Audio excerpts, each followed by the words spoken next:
कृष्ण भगवान के वचनों से तृप्ति नहीं होती है, नहीं होती थी। इसी प्रकार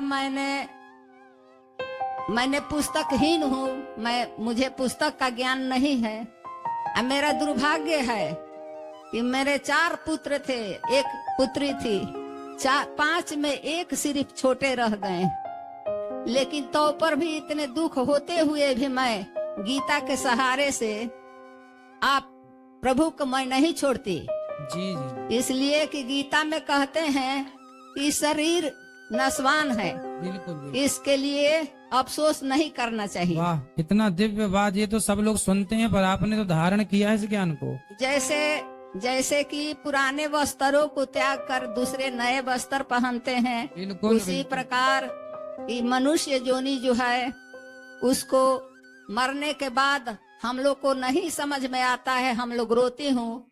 लेकिन मैं कभी कभी वैसा हो जाता है कि आंख से आंसू गिर जाता है, लेकिन मैं नहीं रोती। जी जी, और लोग कहते हैं कि हे प्रभु, आप हमको इतना दुख दिए, इतना दुख दिए। मैं कहती हूँ कि नहीं, प्रभु दुख नहीं देते।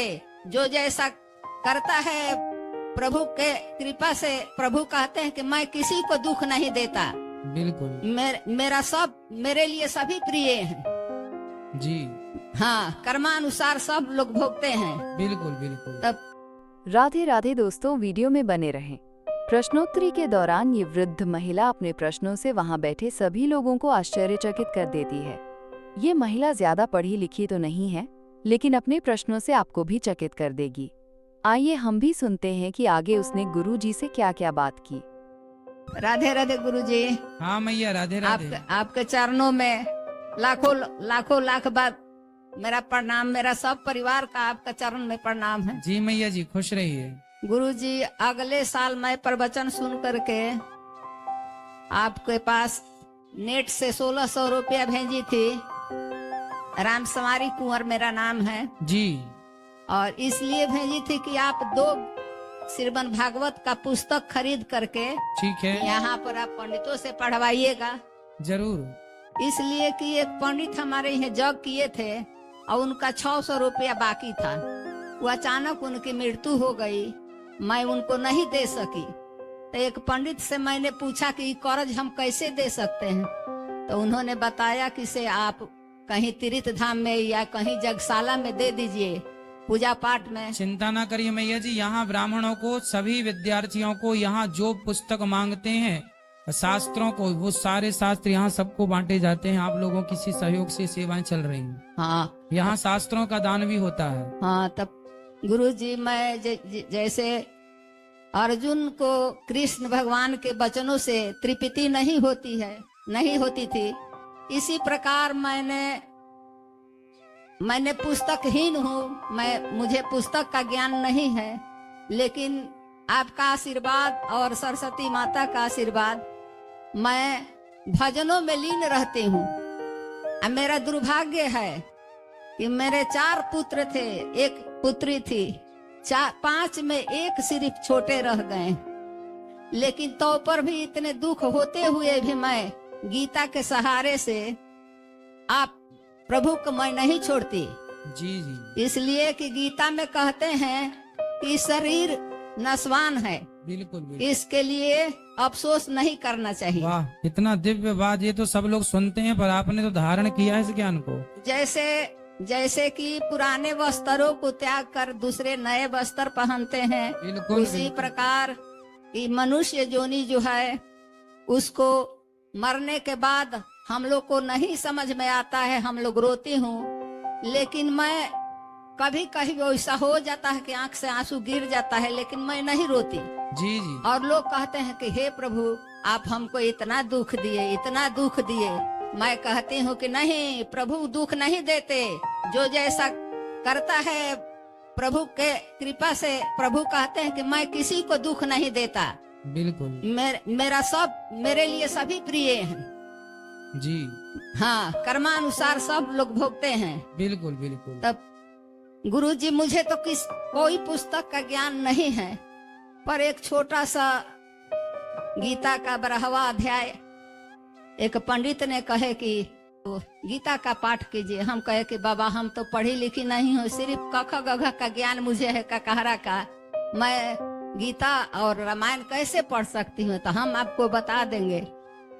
तो हमारे घर में हमारी बच्ची की शादी हुई थी, तो उनका ससुर आचार्य थे, जगो कहवाते थे, तो उन्होंने 2 पुस्तक भेजे थे, एक गीता सार और एक गीता श्रीमद् भागवत गीता।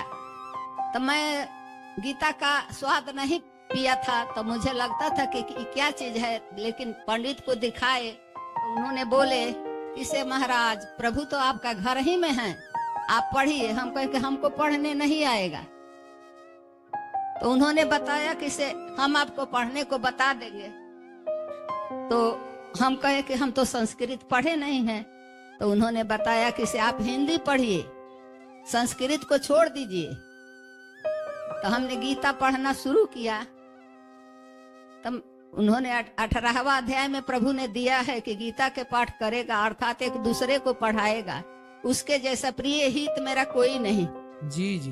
तो मैंने, मेरा गांव बहुत बड़ा है, मैं अपने दुखों के कारण निर्लज हो गई। सबके घर घर में जा करके कहती थी कि ये सखी गीता के पाठ करो ना, ये गलती सही हो जाएगा, हमसे नहीं होगा।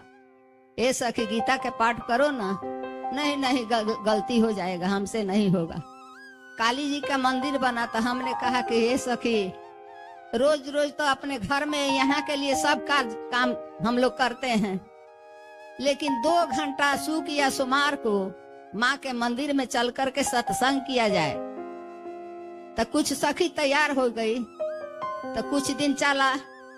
इसके बाद सूरज भगवान का बड़ा मूर्ति का स्थापना हुआ, ठाकुर जी का, बजरंग बली, सब देवता वहाँ पर भैया हैं। कोई प्रश्न हो तो बताइए।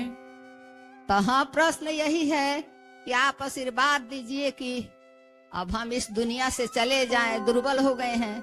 ना मैया जी, अभी आप जैसे भक्तों की जरूरत है, गीता का प्रचार आपको करना है ना अभी, और हाँ करना है। बस इसलिए जितना ठाकुर जी जीवन दिए हैं आनंद से जियो, और भगवान की सेवा करते करते जब उनकी इच्छा होगी बुला लेंगे। ठीक है मैया, बोलो बोलो बोलो। हाँ हाँ मैया बोलो। गीता के 12वां अध्याय ये याद है कि श्री कृष्ण भगवान बोले, हे अर्जुन, जी मेरे में मन को एकाग्र करके निरंतर मेरे भजन ध्यान में लगे हुए जो भक्त जन अतिशय श्रेष्ठ श्रद्धा से युक्त हुए मुझ सगुण परमेश्वर को भजते हैं, मेरे को जोगियों में भी अति उत्तम जोगी माने हैं, अर्थात मैं उनको अति श्रेष्ठ मानता हूँ। और जो पुरुष इंद्रियों को समुदाय को अच्छी प्रकार बस में करके मन बुद्धि से परे सर्वव्यापी कथनीय और सदा एक रस रहने वाले नित्य अचल निराकार अविनाशी सत्य घन ब्रह्म को निरंतर एक ही भाव से ध्यान करते हुए उपासते हैं, संपूर्ण भूतों के हित में रत में और सब में समान भाव वाले जोगी भी मेरे को प्राप्त होते हैं। किंतु उन सत्यानंद घन निराकार ब्रह्म में आसक्त हुए चित्त वाले पुरुषों के साधन में कलेश अर्थात परिश्रम विशेष है, क्योंकि देहाभिमानियों से अव्यक्त विषय गति दुख पूर्वक प्राप्त की जाती है, अर्थात जब तक शरीर में अभिमान रहता तब तक शुद्ध सत्यानंद घन निराकार ब्रह्म में स्थिति कठिन है। और मेरे परायण हुए जो भक्त जन है अतिशय श्रेष्ठ श्रद्धा से युक्त हुए मुझ सगुण परमेश्वर को भजते हैं, मेरे को जोगियों में भी अति उत्तम जोगी माने हैं, अर्थात मैं इनको अति श्रेष्ठ मानता हूँ। और जो पुरुष इंद्रियों को समुदाय को अच्छी प्रकार बस में करके मन बुद्धि से परे सर्वव्यापी कथनीय और सदा एक रस रहने वाले नित्य अचल निराकार अविनाशी सत्यानंद घन ब्रह्म को निरंतर एक ही भाव से ध्यान करते हुए उपासते हैं, संपूर्ण भूतों के हित में रत में और सब में समान भाव वाले जोगी भी मेरे को प्राप्त होते हैं। किंतु उन सत्यानंद घन निराकार ब्रह्म में आसक्त हुए चित्त बोले पुरुषों के साधन में कलेश अर्थात गलती हो गया है, साधन में कलेश अर्थात परिश्रम विशेष है, क्योंकि देहाभिमानियों से व्यक्त विषय गति दुख पूर्वक प्राप्त की जाती है, अर्थात जब तक शरीर में अभिमान रहता है तब तक सुचेतन घन निराकार ब्रह्म में स्थिति कठिन है। और मेरे परायण हुए भक्त जन संपूर्ण कर्मों को मेरे में अर्पण करके मुझ सगुण परमेश्वर को सदु सनन्य ध्यान योग से निरंतर चिंतन करते हुए भजते हैं। हे अर्जुन, उन चित्त को लगाने वाले प्रेमी भक्तों को मैं शीघ्र ही मृत्यु रूप संसार समुद्र से उद्धार करने वाला होता हूँ।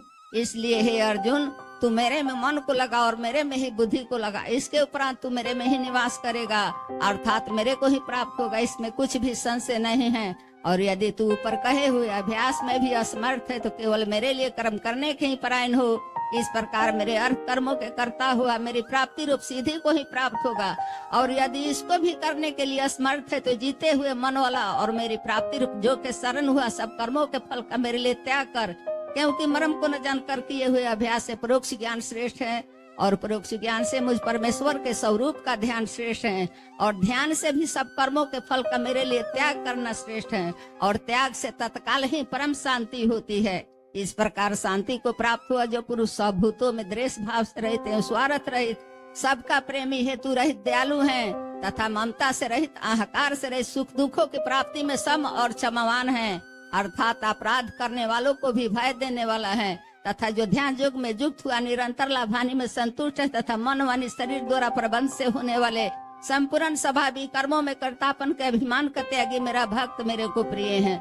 और जो न कभी हर्षित होता है, न द्वेष करता है, न सोच करता है, न कामना करता है तथा शुभ और अशुभ संपूर्ण कर्मों के फल का त्यागी भक्ति युक्त पुरुष मेरे को प्रिय है। और जो पुरुष शत्रु मित्र और मान अपमान में सम है तथा सर्दी गर्मी सुख दुखादि द्वंद्वों में सम है और सब संसार में आसक्ति से रहित है। बोलिए कृष्ण भगवान की। बहुत सुंदर, बहुत सुंदर, बहुत बढ़िया। आप लोग चैनल को सब्सक्राइब कर लीजिएगा और शेयर जरूर कीजिएगा। मोबाइल पर यूट्यूब पर अनिरुद्धाचार्य जी सर्च कीजिए, एक प्रश्नोत्तरी आप सुन रहे होंगे, लाल बटन होगी, सब्सक्राइब कर लीजिएगा। सब्सक्राइब करने का अर्थ है कि आप इस परिवार से अब निरंतर जुड़ गए। ये सब्सक्राइब करने का अर्थ है आप भी इस परिवार के अभिन्न अंग बन गए।